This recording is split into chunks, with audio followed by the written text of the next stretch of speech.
जय हिंद साथियों, स्वागत है आप सभी का।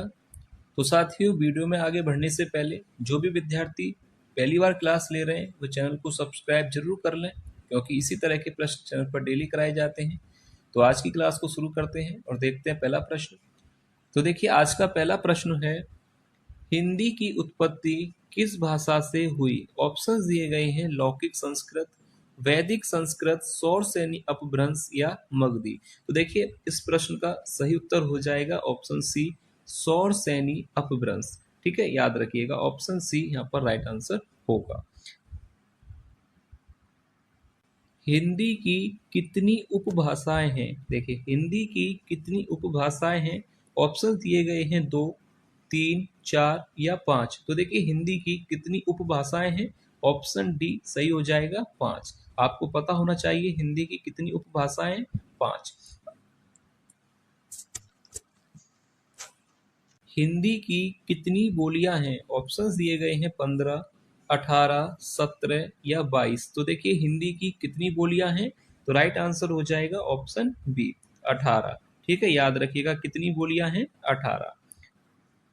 हिंदी भाषा की लिपि क्या है?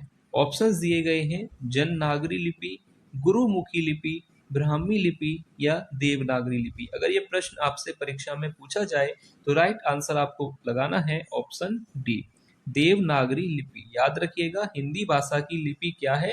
देवनागरी लिपि। ये प्रश्न आपसे परीक्षा में पूछा जा सकता है।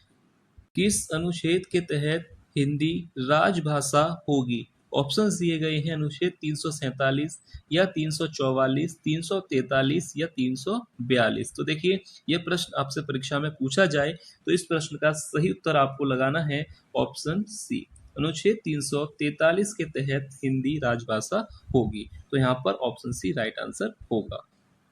हिंदी को राजभाषा का दर्जा कब दिया गया?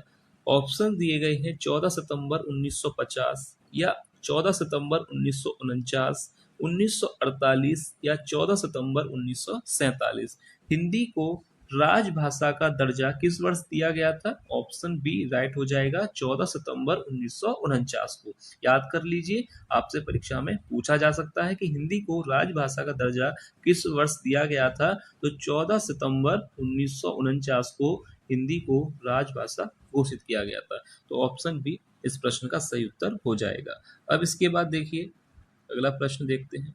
हिंदी के प्रथम कवि माने जाते हैं, हिंदी के प्रथम कवि माने जाते हैं सारंगधर, पुष्पदंत, हेमचंद्र या सरहपा। तो ऑप्शन डी इस प्रश्न का सही उत्तर हो जाएगा, सरहपा को हिंदी का प्रथम कवि माना जाता है। हिंदी शब्द किसका दिया हुआ है? ऑप्शंस दिए गए हैं, ईरानियों का, तुर्कों का, यूनानियों का या आर्यों का। तो हिंदी शब्द किसका दिया हुआ है अगर आपसे पूछा जाए? ऑप्शन ए, ईरानियों का। पहला ही ऑप्शन यहाँ पर राइट आंसर हो जाएगा। विश्व हिंदी दिवस कब मनाया जाता है? ऑप्शंस दिए गए हैं, 14 अक्टूबर या 14 नवंबर, 14 सितंबर या 10 जनवरी। तो देखिए, विश्व हिंदी दिवस कब मनाया जाता है? तो इस प्रश्न का सही उत्तर क्या होगा? ऑप्शन डी, 10 जनवरी को। ठीक है, याद रखिएगा, 10 जनवरी को विश्व हिंदी दिवस मनाया जाता है। और हिंदी दिवस कब मनाया जाता है? 14 सितंबर को। ठीक है, याद रखिएगा, विश्व हिंदी दिवस 10 जनवरी को मनाया जाता है और सिर्फ हिंदी दिवस कब मनाया जाता है? 14 सितंबर को। तो दोनों ही आप प्रश्न अच्छी तरह से याद रखिएगा। रिक्शा किस भाषा का शब्द है? आपसे परीक्षा में पूछा जा सकता है कि रिक्शा किस भाषा का शब्द है? जर्मनी, रूसी, चीनी या जापानी। तो आपको सही आंसर लगाना है जापानी। याद रखिएगा, रिक्शा किस भाषा का शब्द है? जापानी। हिंदी की प्रथम वैज्ञानिक कहानी है सरयू पार की यात्रा, बूढ़ी काकी, एक घूंट या चंद्रलोक की यात्रा। तो इस प्रश्न का सही उत्तर क्या होगा? हिंदी की प्रथम वैज्ञानिक कहानी कौन सी है? चंद्रलोक की यात्रा। ऑप्शन डी इस प्रश्न का सही उत्तर हो जाएगा। एक घूंट हिंदी की प्रथम एकांकी है और जयशंकर प्रसाद की रचना है। बूढ़ी काकी मुंशी प्रेमचंद की कहानी है, याद रखिएगा। हिंदी की प्रथम मौलिक कहानी मानी जाती है। ऑप्शंस दिए गए हैं, भारत दुर्दशा, आत्माराम, कलाकार का दंड या इंदुमती। तो देखिए हिंदी की प्रथम मौलिक कहानी किसे माना जाता है? इंदुमती को। ऑप्शन डी इस प्रश्न का सही उत्तर हो जाएगा।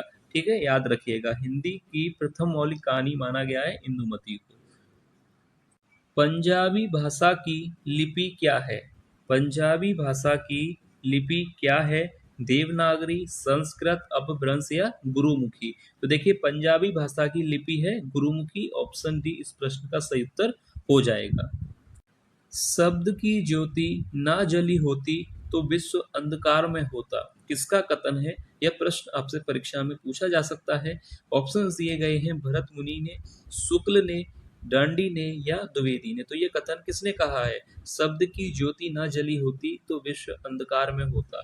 तो इस प्रश्न का सही उत्तर हो जाएगा डांडी ने। ऑप्शन सी इस प्रश्न का राइट आंसर होगा। स्वामी दयानंद सरस्वती ने किसकी रचना हिंदी भाषा में की? वेदांत धर्म, सत्यार्थ प्रकाश, सुधा सागर या योग वशिष्ठ। तो स्वामी दयानंद सरस्वती ने किसकी रचना हिंदी भाषा में की थी? Satyarth Prakash. Option B right answer हो जाएगा। ध्यान से देख लीजिए, सत्यार्थ प्रकाश यहाँ पर राइट आंसर होगा। कन्नौजी किस उपभाषा की बोली है? पूर्वी हिंदी, राजस्थानी हिंदी, पहाड़ी हिंदी या पश्चिमी हिंदी। तो कन्नौजी किस उपभाषा की बोली है? तो राइट आंसर क्या होना चाहिए यहाँ पर? कन्नौजी किस उपभाषा की बोली है? पश्चिमी हिंदी। ऑप्शन डी इस प्रश्न का सही आंसर हो जाएगा। निम्न में कौन सी एक भाषा है? तो ऑप्शन दिए गए हैं बुंदेली, पाली, मेवाती या मारवाड़ी। तो यहाँ पर राइट आंसर क्या होगा कि निम्न में कौन सी एक भाषा है? तो इस प्रश्न का सही उत्तर हो जाएगा ऑप्शन बी पाली।